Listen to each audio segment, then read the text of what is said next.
Hey. I'm gonna wait till more people come in before I start this video.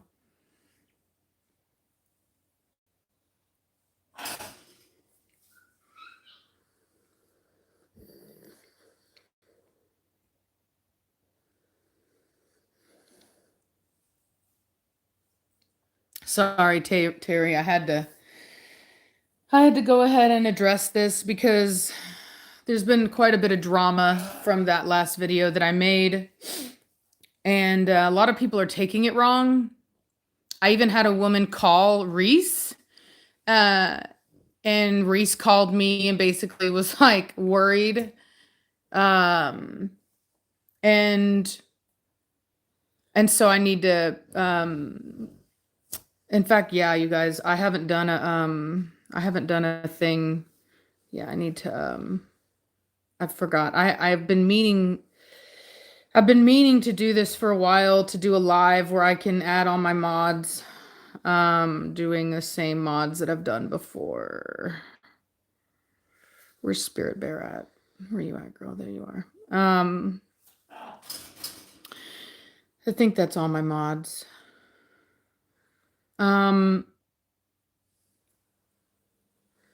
Here's Lucid. Okay. All right, this is the deal. People are accusing me of basically like hurting Savannah because I said that I should have put her up for adoption. Now, there you go, Kimchi. First of all, if people got the impression that I was saying that I just should have given Savannah up for adoption, that is not my intention. And what I will tell you is it's not something I haven't already told to Savannah. Savannah and I have had very long, like, okay, look, you know how a lot of parents are the type that they keep a boundary between their child and them about what they talk about? Well, I don't. It's just me and Savannah. I don't have a husband. I don't have anybody else. It's just us. And I'm very, very, very honest with Savannah. And I believe in that because I don't ever want, like, I'm not one of those parents who thinks that, like, I get to do whatever I want, or I get to make whatever mistakes or decisions or whatever it is that I've made in my life. And that, she just has to live with it and like I don't say anything. Like, no, that's not what I was saying. The original reason when Savannah was about 12, she started to go off the deep end. And I struggled. I tried so hard with her. And I started to realize that there was nothing that I could do. There was literally nothing that I could do. And I started to look around, and I'm looking at all these other kids. I'm looking at my niece, and I'm looking at all these other kids who have a full family, a mother. I just got done talking about people crying. Please don't take offense or feel any kind of way about me crying. It's just kind of where I'm at right now. And I need to get this out. I was looking around at all these other people and their families and their children are doing well. And the only difference that I could really see was that Savannah didn't have a father and I didn't have a father. And I know how hard that is. And I felt responsible for her suffering because I felt selfish for keeping her, because I kept her because I didn't want to deal with the pain of giving away my child. And I wasn't thinking about what she needed. I was thinking about me and what I wanted to go through. And I was wondering if I had made a mistake, if in me not wanting to give her up, if it was selfish, and if I was the reason that she was going through all of this. And so we were talking and she was like, I've never really gone into a lot of detail and I'm not going to, but what I can tell you is that she was doing some stuff and we were having some discussions and I was very clear with her that I was not that if she got pregnant as a teenager, that I was not going to help her raise that baby. Not because I don't love her, not because I want to get rid of a baby, but because I did not want to have that child have the same poor chance at life that I felt like I had given her. And I don't want to cause any more suffering. I don't want a child to have to go through what I had to go through and what Savannah had to go through not having a father. And so that's why. Because ultimately it feels like that's the most unselfish thing that you can do is give your child a chance at a full life, at a normal full life. And so me saying that that now I would have been an advocate for adoption in this case is not because I don't love my daughter. It's not about hurting Savannah. It's about recognizing that children need more and that I messed up. I feel like I messed up. And no one could have told me, no one could have convinced me to have gotten rid of her, but now I realize, and I took just as much offense. I want you to know that when my mother told me to give up Savannah, I got so mad. I felt the same way I'm sure you guys feel about me. And I was like, oh, how could you? It's horrible. Why would I just give away my child? But now I get it. It's not about you. It's about them having a chance. And try as you may, and maybe this is just what I'm going through, but I feel like I made a mistake because I don't know what Savannah's life would have been like if she would have had a mother and a father. I don't know. But I can tell you right now that she's not doing great. And I feel responsible for that. You know what I mean? Like, make no mistake about it. I do. Even though I did everything that I could, I realized that it's not enough. And there's some things kids need that we just can't give them sometimes. And so I've always been extremely honest with my daughter because I never wanted her to have these, I grew up with that and I didn't want her to feel that way. I always believed in 100% honesty with my daughter and in admitting my mistakes. I always felt like if I admitted them and then she wouldn't have that baggage, you know what I mean? Like I could relieve that baggage. So I've tried to always be very good at admitting my mistakes and my shortcomings. And so me saying that is not a rejection of Savannah. And somebody mentioned that maybe if I took Savannah on a vacation instead of buying an expensive macaw, maybe Savannah would be happy. Bullcrap. Let me be very clear with you on something.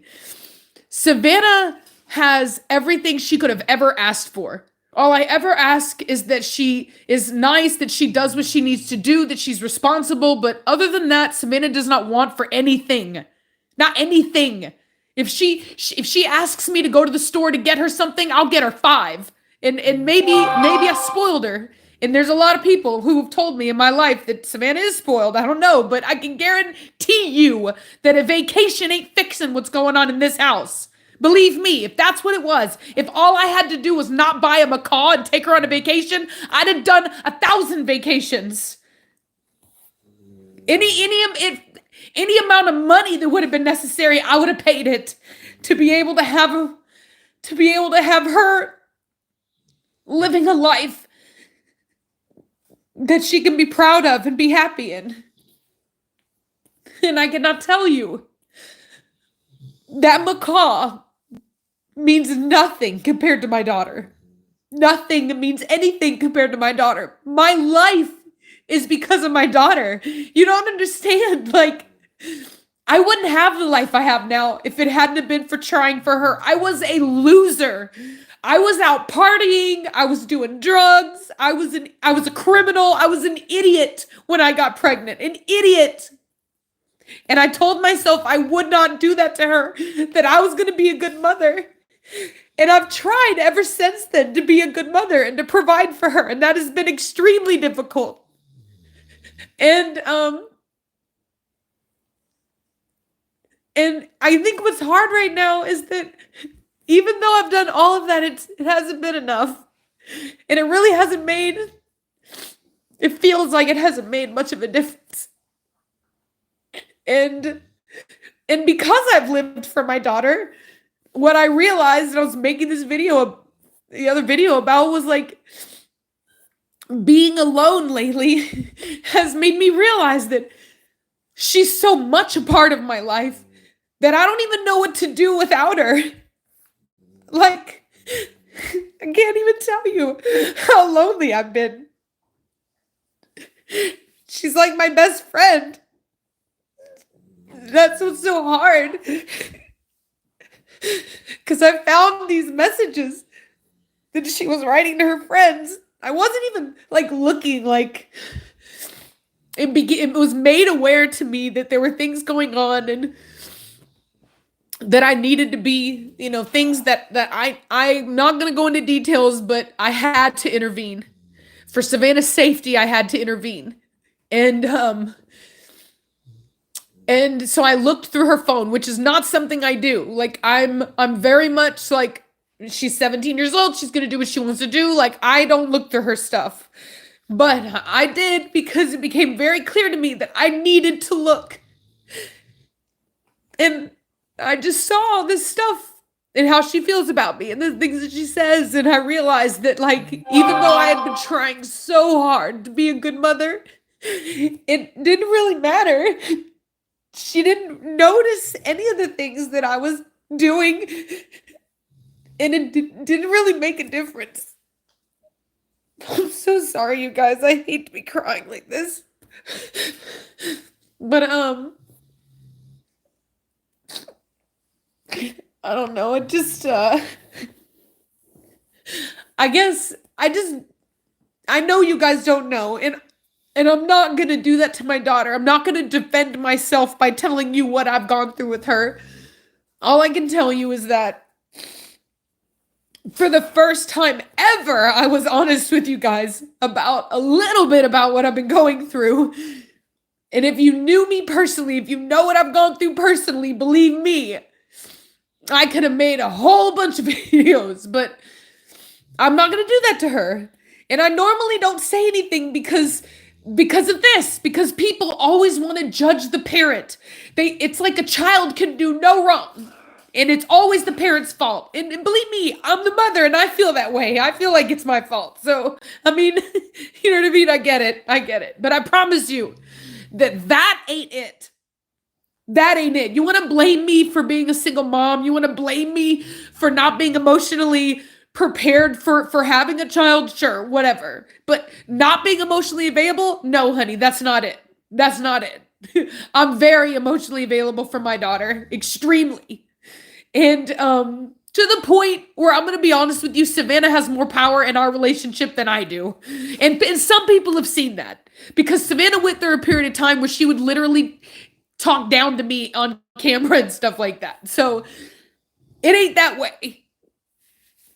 All my goal has ever been is Savannah to not suffer like I did. And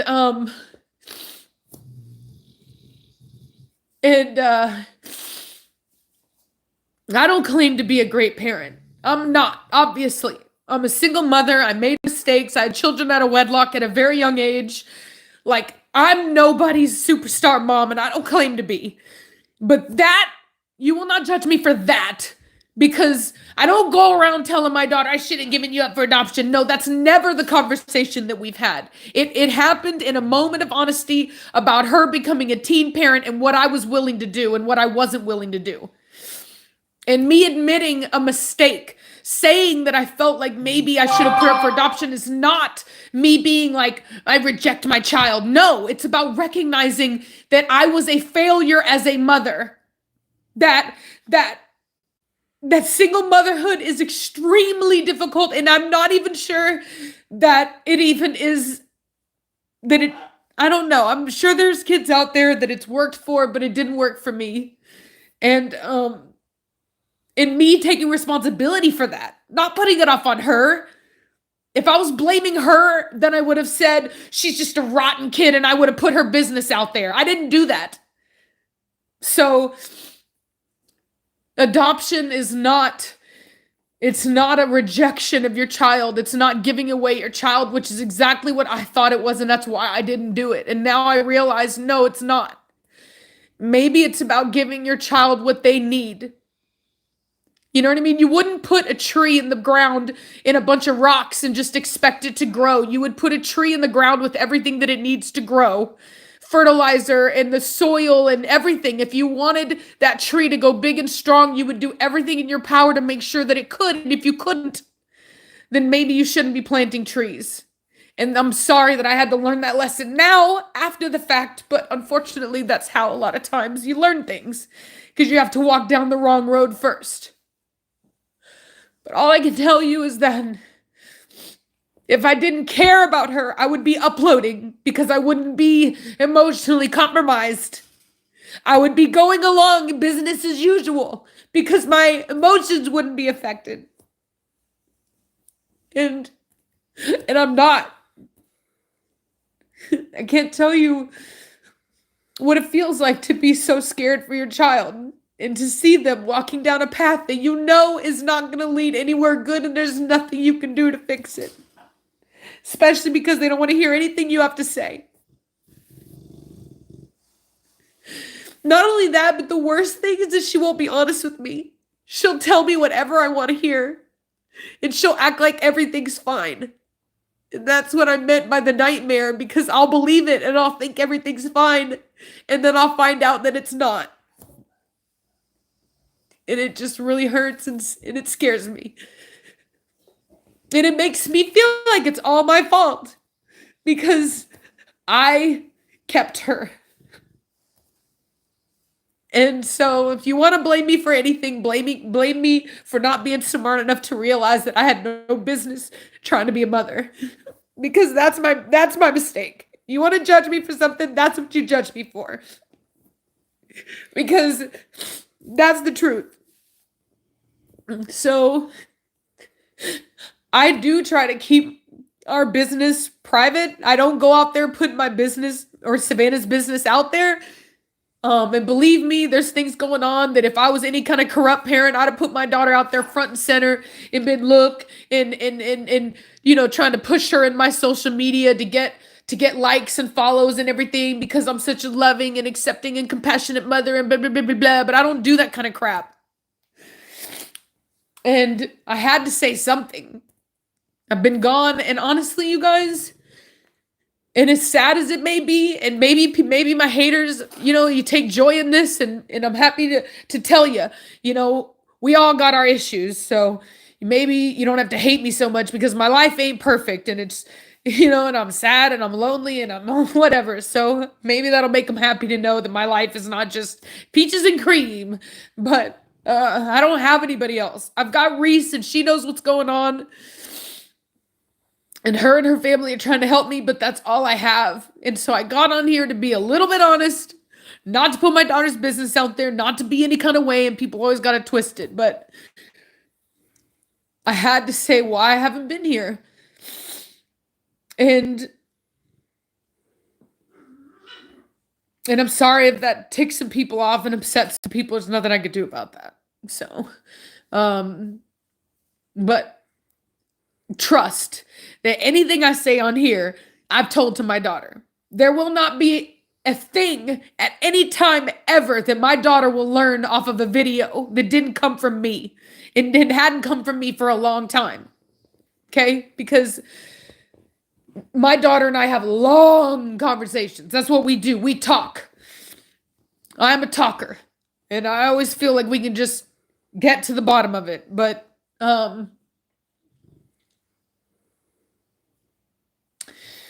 you can't. You can't. You can talk to your blue in the face and it won't mean nothing. Oh.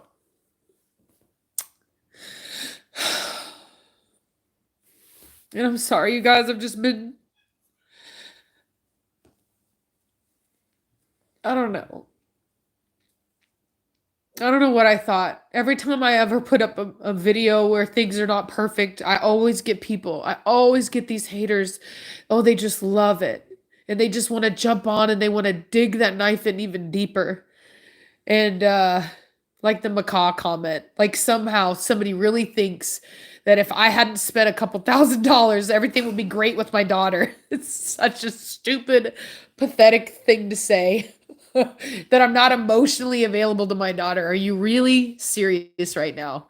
The person who overshares me, the one who's always honest, the one who shows you my mistakes, my good, my bad, my everything, you think I'm not emotionally available? It's cute. uh,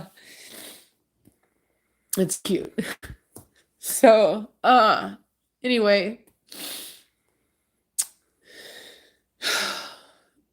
the reason that I talk about this kind of stuff is because I believe in shared experience. And oftentimes, when I talk about these kinds of things, I often get people commenting that they're going through the same thing. And a lot of what has caused me clarity and healing is through other people who have gone through similar situations sharing their experiences. And believe me, there's no shortage of children on there complaining about their parents. But what there's not a whole lot of is parents being able to share their experiences of what their children are going through because everyone wants to blame the parent.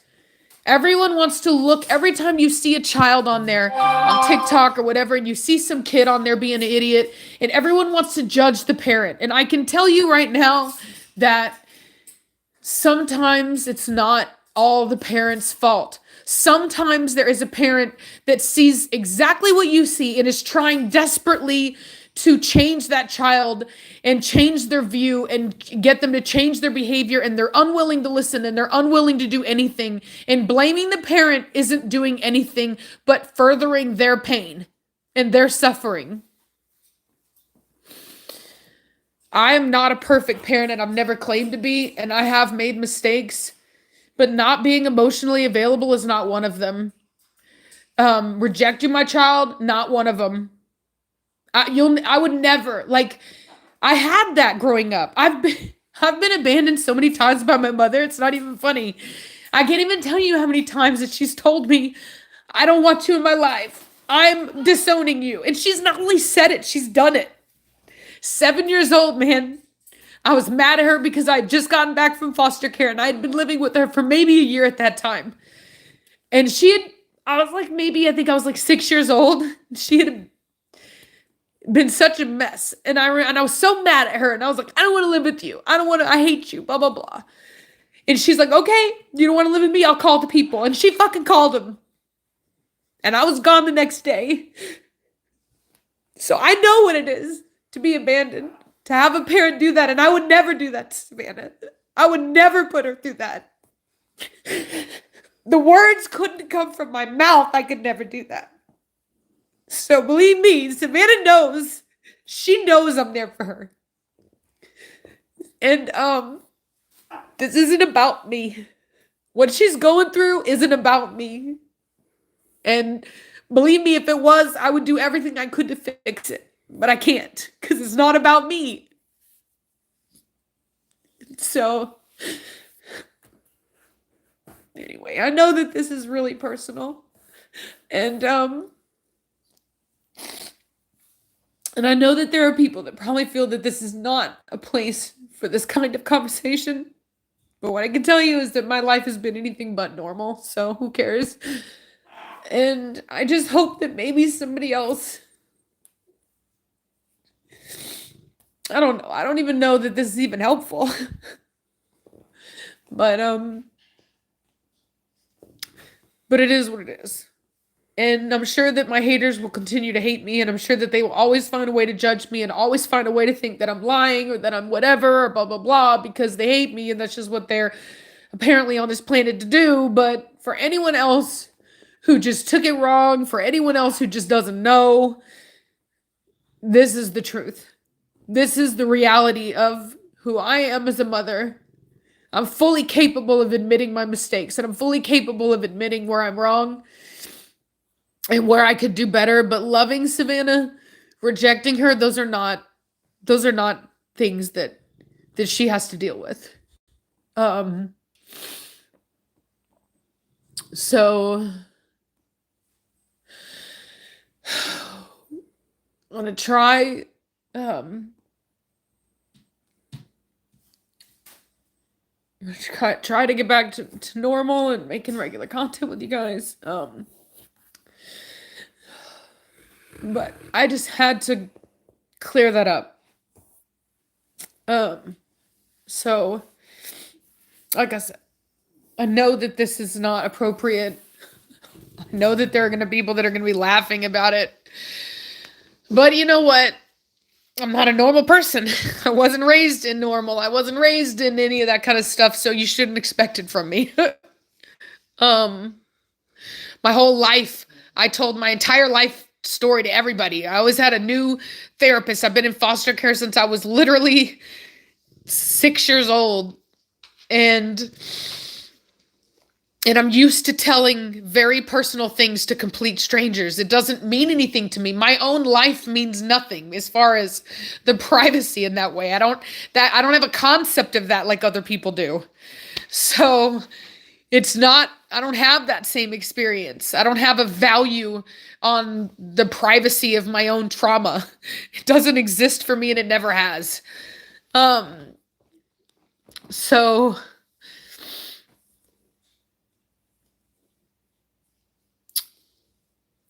if you take anything from this, and you can believe it if you want to or not, but I'm trying desperately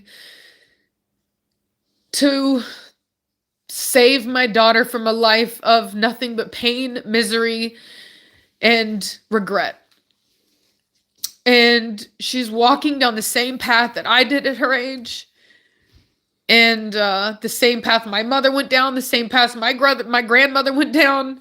My mother believes that our family line is cursed. She believes the women in our cursed. She has this story about somebody in my family way back in the day, like making a joke about some gypsy at a carnival or something like that. And she really believes that all the women in my family are cursed.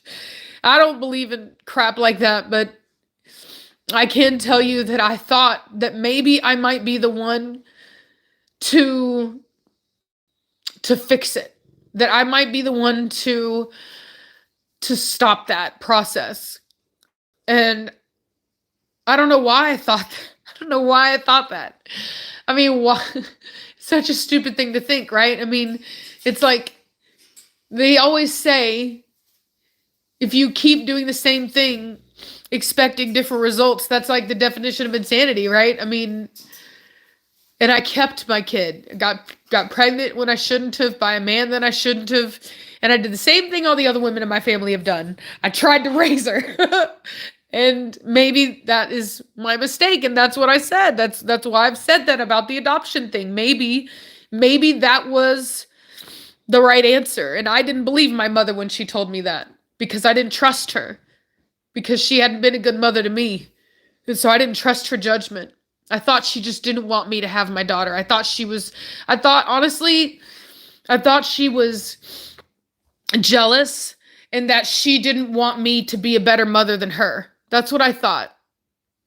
Because my mother and I have a very messed up, we don't have a relationship, just going to be honest with you. And when she said that to me, I thought, you just don't want me to actually beat you, to be a good mother, to be able to do what you couldn't do. That's what I believed. And maybe for once she was actually trying to help. I don't know.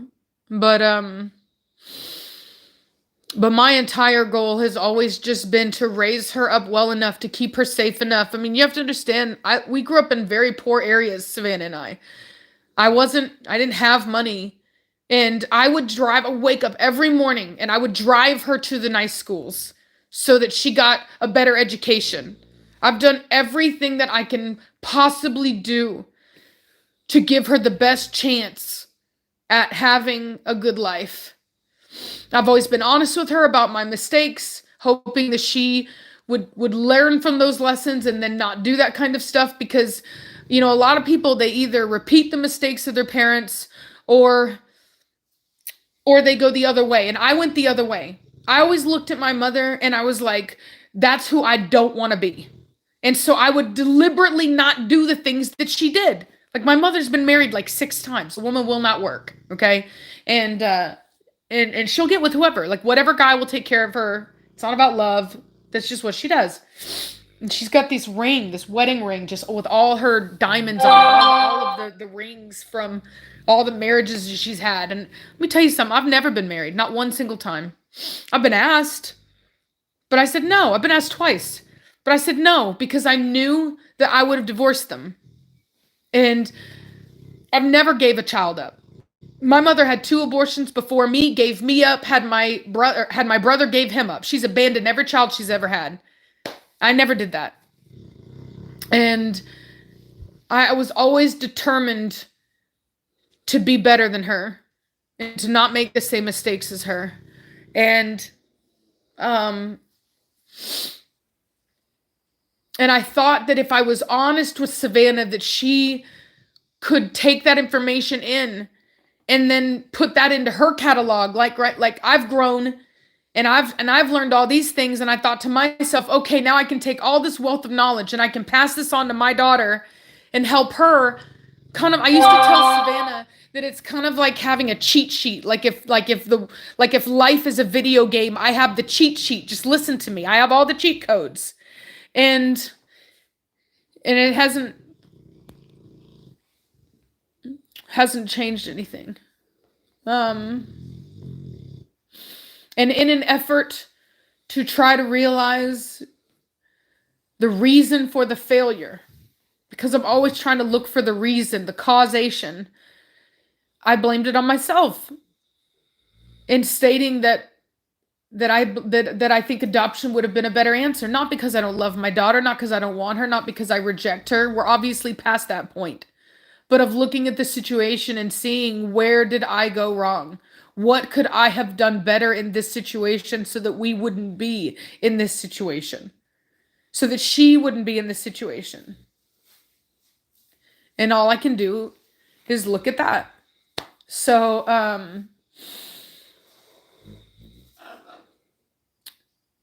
and so anyway, if it was just the haters, I wouldn't have even made this video, because who cares, right? Like I said, every time I make a video about anything bad happening, anytime I'm ever open and sensitive, they always come in and they're like, oh yeah, she's vulnerable, let's get her. And you can do that. You can be as mean as you want to be. And you might hurt me in that moment, but I don't know why you guys waste your time, because I'll always bounce back. There's nothing you can say to me.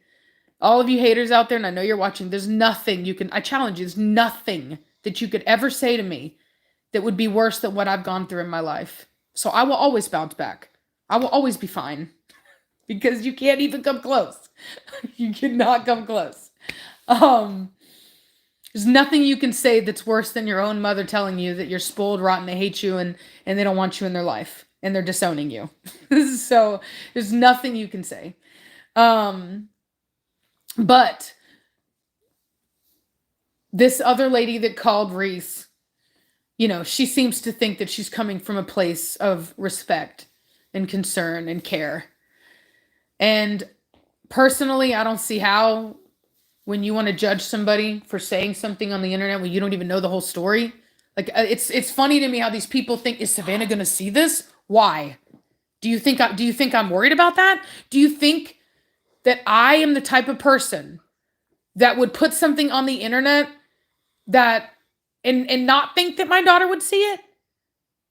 Like, I mean, I'll be first of all, I'll be very honest with you. I don't think she would even watch it. I don't think she would even care. But second of all, I haven't said anything in that video that we haven't talked about. And I never would. Because that would be a really horrible thing to do. And I don't make a habit of being a horrible person. So there's nothing that I will ever put on the internet that I am in any way afraid of anyone seeing, or I'm not a vindictive, petty person like that. I'm not going to get on here and say mean, hurtful things to my daughter for you guys. It's stupid. Would never do that. So, I also don't think that parents should be forced into silence and not be able to talk about our experiences without somebody thinking that they're attacking their child.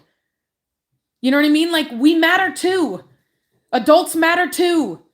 Parents matter too.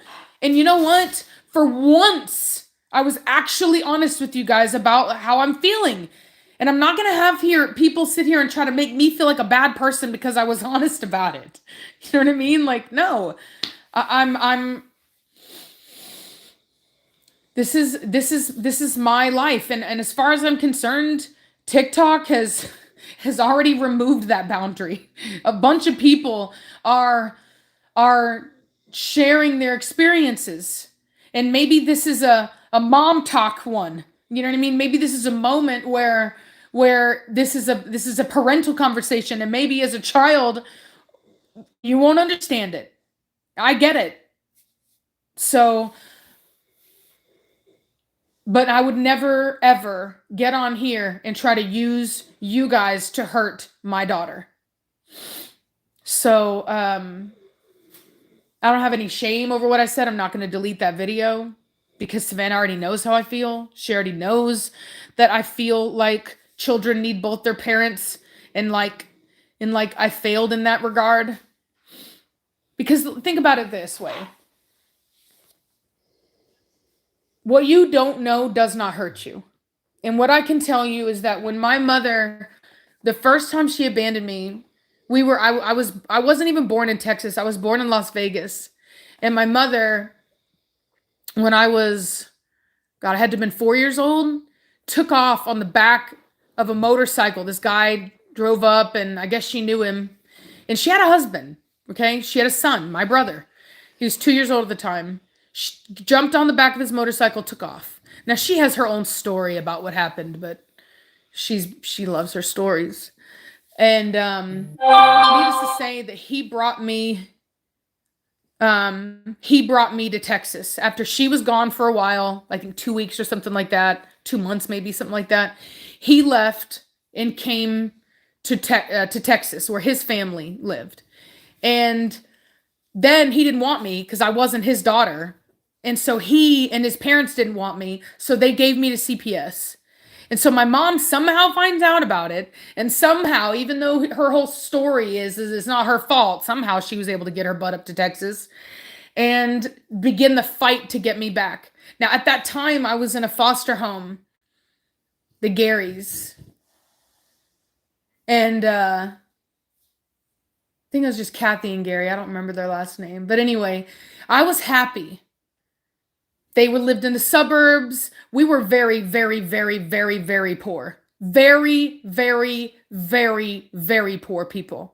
Okay, I remember being a child and like we were always at food pantries and stuff like that. And they were not poor. And it was the first time in my life that I had ever had a life that's kind of normal, where I had things and I had pretty dresses and they didn't have any children. And I remember doing like this paper mache dog for like a science fair or whatever. And they made really good chicken and dumplings. And I had a regular life there. And I'm not going to lie, I was very mad when my mom got me back because I had a life and I didn't really know her. And she wasn't really a good person. And so I don't even know where I'm going with this now.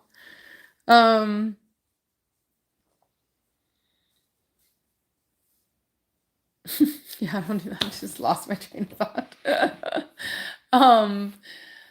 But I guess what I'm trying to say is that she and I are very different people. And I've not done that to my daughter. I've not done any of that to her. I've tried to be a good mother. And that's right. What you don't know can't hurt you. That's right. Thank you. Thank you for that. And even though I knew my mother, if she would have let me live there and I would have had a normal life and she would have come back later as an adult, I would have thanked her for it. You know what I mean? I would have thanked her because I had a good life there. And it's like if Savannah, if I had given her up, she would have never known. She would have went into a family who would have loved her because they couldn't have children, or most of them can't have children. And even if they couldn't, if they're in adoption, I mean, it's expensive. You don't make money off adopting babies. That's something you pay for, not something you get paid to do. It's not like foster care. And if she would have grown up in that, and you have to, like I said, because it costs money, these people are well off. So you're not going to be suffering like that. You're not going to be suffering on food stamps, wondering, parents stressing over whether they can, meet the rent, right? Like, how can you tell me that putting a child into a loving, financially stable home isn't a better thing than bringing a child into a emotionally like messed up poor person's? Like, I want to tell you how.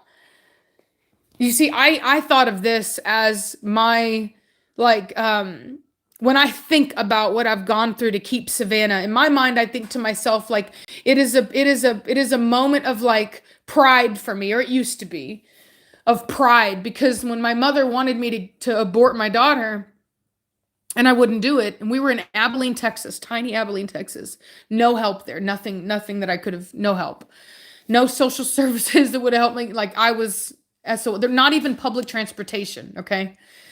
And so when I wouldn't abort her, she had me go and stay at a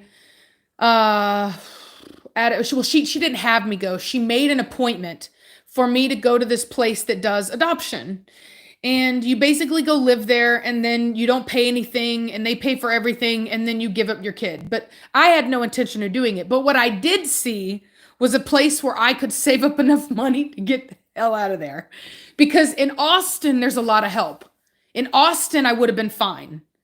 And so I literally saved up enough money to put a down payment on this crappy little pebble of a car called a Ford Escort, and left and came to Austin and slept in my car, lived out of my car, looking for a job so that I could keep my daughter and so that I could raise her.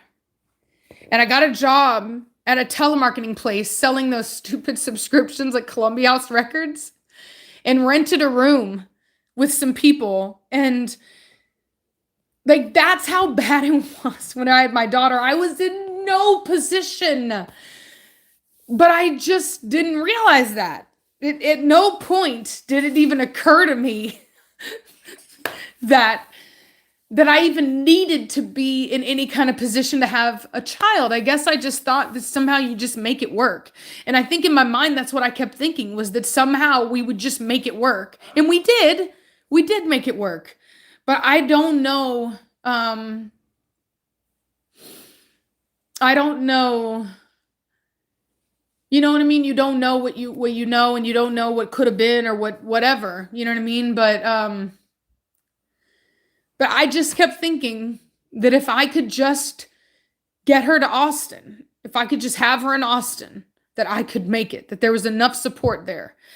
And I did make it. You know what I mean? Like, I'm where I'm at now, and I own a house. And I mean, I went from like literally renting out a couch on a living room. Like, I can't even tell you people the amount of crap I've gone through to be able to have Savannah. And that's why I always told her, like, it would have, whenever she would like have her moments, and it's like, and she would say like, oh, you don't love me, da da da. And it's like, what? Like, she's never accused me of not loving her, but she did say one time that she thought that the reason I did something was to make her think I loved her. And the very thought that she could even conceive that I didn't love her shocked me to my core and hurt me in a way that I cannot even describe, because her entire life, all I've been doing is struggling to keep her and raise her. So like, I don't even know how she could even think that, because of the struggle. If I didn't love her, I would have just given her away. You know what I mean? Like, it would have been so much easier. And it would have been a lot easier to just let her do whatever she was doing, to just completely turn a blind eye. There's so many parents out there who just let their kids do whatever they want to do. They let them dress however they want to dress. They let them do whatever they want to do. And I'm over here desperately trying to correct and trying to encourage and to provide clarity and to try to help her in life. And it's extremely difficult to sit there and research and have her watch movies and videos. And I had her read that book, A Boy Called It. Like, I have done so much in the belief that somehow I could. This is the lie. This is the lie. The world wants to tell you that you're responsible for your children's mistakes and that you're responsible for their outcome. And you will struggle so hard thinking that that is your responsibility. And you will think that you can control it. And you will think that if you just do the right thing, that somehow you will make a difference. But the truth is that you're not. You're not responsible because they are their own living being. And you can do everything right and that child can still walk in a completely different direction than you want them to walk in. And the world doesn't want you to believe that. The world wants you to believe that you're responsible and that everything is your fault. And that if your child does something horrible, then you did something horrible. And sometimes that's not true. Now, you can look at my mistake early on and say, okay, well, you were a single mother, and that's a problem. And yes, it is a problem. And I will admit that, and I take responsibility for that. But there are also kids that come from single parents that haven't made the same choices that Savannah has. And if it is my fault, then I'm okay with that. Like, I'm prepared to take that responsibility. And if it meant anything, if it meant that she would have a better life in me doing that, I would. And believe me, Savannah and I have sat down and we have talked. And I have owned up to everything I could possibly think of to own up to. And it hasn't made a difference. So, we've done a lot of therapy. I mean, I give her hugs. Like, I tell her I love her. Like, I do everything I can. It's not enough. Not only is it not enough, but she doesn't even believe it. That's the worst part. Reading her messages, she doesn't see it. And I don't know if that's normal or not, as far as like children not seeing what their parents do, like not realizing it. My mother used to say that to me. She used to say that she did love me and that I just couldn't see it. And maybe that's true, but I've tried. The only thing left to do is just to let her do whatever she wants and not say anything about it. And I can't do that because that's enabling. I cannot enable my child to make these kinds of mistakes. And so that's something I won't do.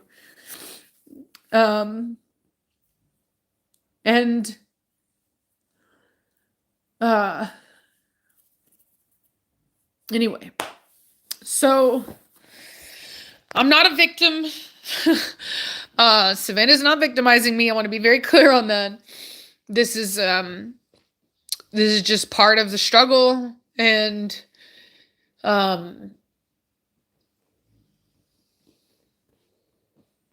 I just wanted to be very clear with people that got confused about what I was saying, that I am not doing that whole thing that parents do to their children where they say, I shouldn't have had you, blah, blah, blah, worst thing that happened to me. No, those words would never come out of my mouth. My daughter saved me. I would probably be in a ditch right now if it wasn't for my daughter. She's the best thing that's ever happened to me. So I would never say those things.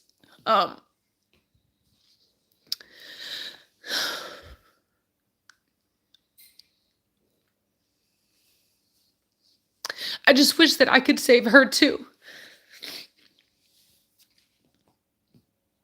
And I don't know how. And that's the hardest part, is I don't know what to do. So, if she told me tomorrow, sell this macaw and I'll be great, I'd sell this macaw. This macaw would be gone tomorrow, if that's what would fix it. If she said, Mom, I just need to go on a vacation with you, we would go on a freaking vacation. Do you understand me? But that ain't it.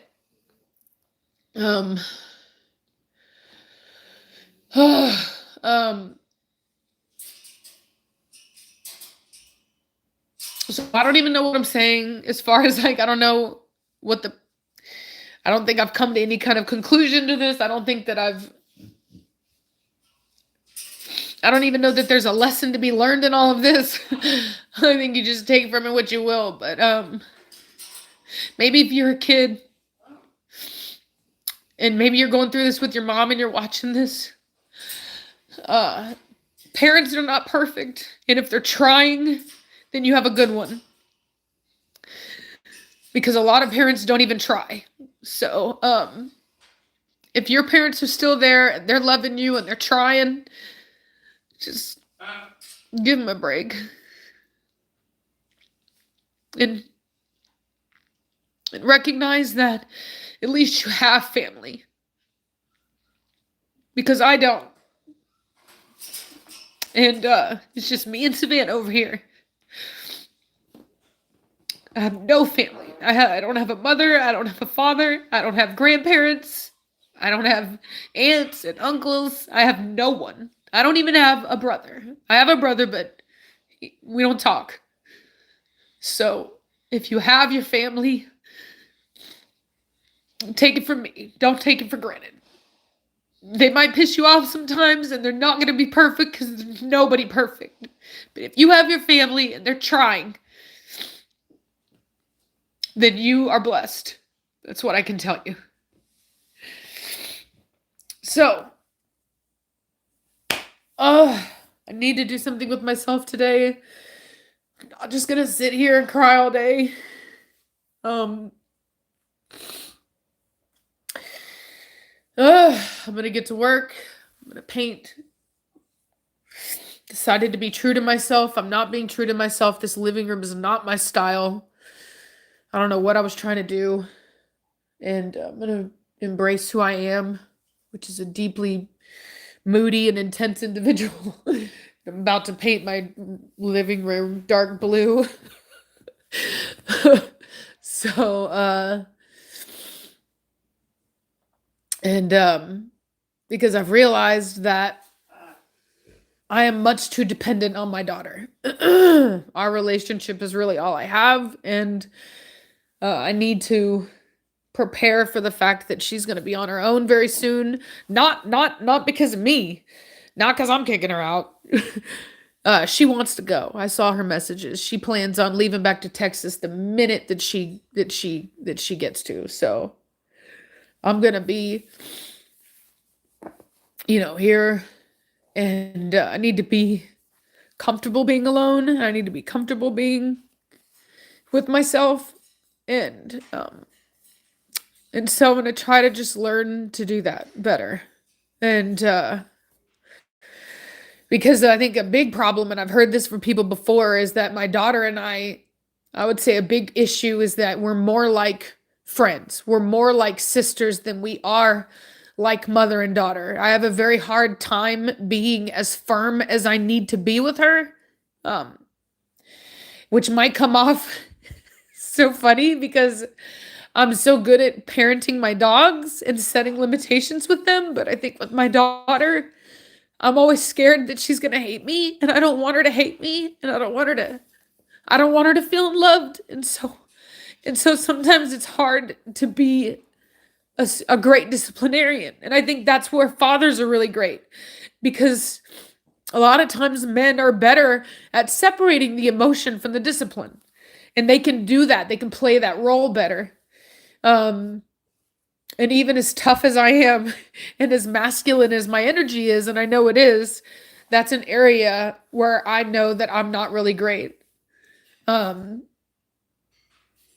I just want to love her and I just want her to be happy. And it's hard for me with it being just us to be walking around the house with her angry at me, not understanding, you know?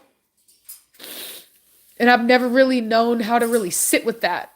And so like it's always me who comes and tries to make amends with Savannah. It's funny because Savannah is fine. Like she can be mad at me and literally ghost me. And I'm the one that's like, "Hey, can we talk?" You know what I mean?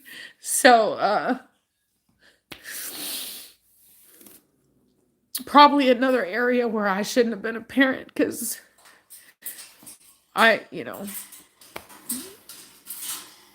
it's just an area of weakness for me. It's like when you don't have any family, you don't want to lose the little family you have. And so, anyway. All right. Like I said, I'm gonna get to doing my house. Yes, my carpet is gonna change. And anyway, I hope this video helps somebody. I hope it does something. But I guess I couldn't bear the thought of people thinking that somehow I was trying to use my channel to hurt my daughter, because there's nothing could be farther from the truth. But at a certain point, I'm human too, and I'm not perfect either, and sometimes I have to be able to tell what's going on, and I'm not going to tell you in great detail, but I've really been going through some stuff, and it's been very difficult for me to make content. And I don't want people to just think that I'm just leaving or that I'm whatever or that I don't care. Like, I worry about like my Patreon members thinking that I'm just like taking them for granted, and it's not that. I just I've tried to make videos, but don't really know what to say, and they feel kind of stupid because I feel like if I can't put something meaningful out, then I shouldn't be doing it. And so I feel like, I don't want to just put something stupid out just to make money. And so I thought I had to be honest with you guys. I really felt that was the point of this channel, is to be able to put up something when I can't do my dog stuff, and to kind of the personal side of things. And I felt like I maybe owed, not owed. I don't feel like I owed anyone an explanation, but I wanted to give you guys an explanation because I do care. And some of you, some of you know me on a very personal level. And, I've, like Terry, for example, like Terry and I talk. I would consider Terry to be a good friend. And Nicole as well. And so when I talk to you guys, I don't feel like I'm talking to strangers. I feel like I'm talking to friends.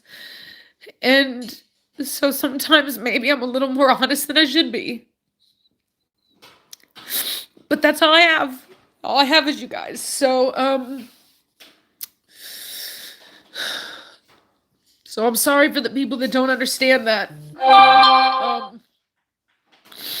But this is my life, and it's not yours, and you don't have to understand it, and you don't even have to like it. You can turn it off, you can unsubscribe, and you can go somewhere else. But, this is what we're doing over here. So, I'm not gonna change it. And I'm not gonna,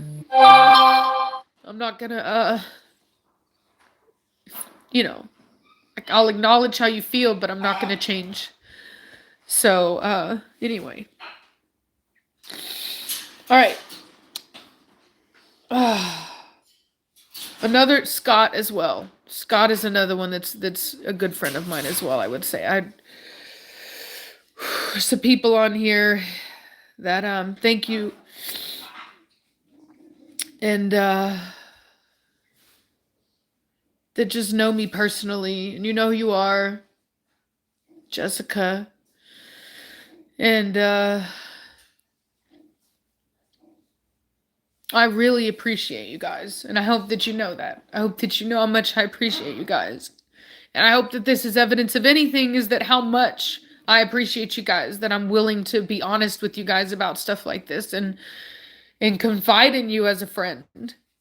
And so anyway, I'm gonna do my dirty load of laundry here, and because my dryer's been screaming at me, and I'm gonna work on redesigning my living room so that I feel more like myself in it. So, and I'm gonna let my baby macaw out because she's about to lose her mind in there.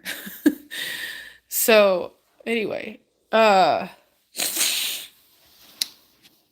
you know, I'll update you guys on what's going on, but just know that Savannah is loved. She's over at Reese's parents right now because they are trying to deliver a message that she cannot hear from me. It's not because I don't want to be around her. It's because there is an entire family of people trying to help Savannah right now and trying to help lead her away from darkness. And they're helping me in that. They're telling her things that she just cannot hear from me. And so her being here, not being here, is not a rejection on my end. It's not me not wanting her here. It's me desperately trying to use the village around me to help save my daughter. That's what it is. So anyway, yes, indeed. I forgot. Astrid is supposed to be a moderator too. Trying to get all my mods back in here while we're here. Thank you, Jessica.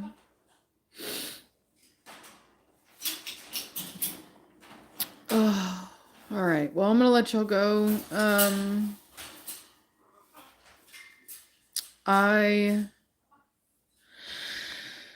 I'm gonna try, like I said, to be productive today, and I promise you that I'm not mad at anybody. I just had to clear that up. So anyway, I hope you guys have a good day, and I'll talk to y'all later. Bye.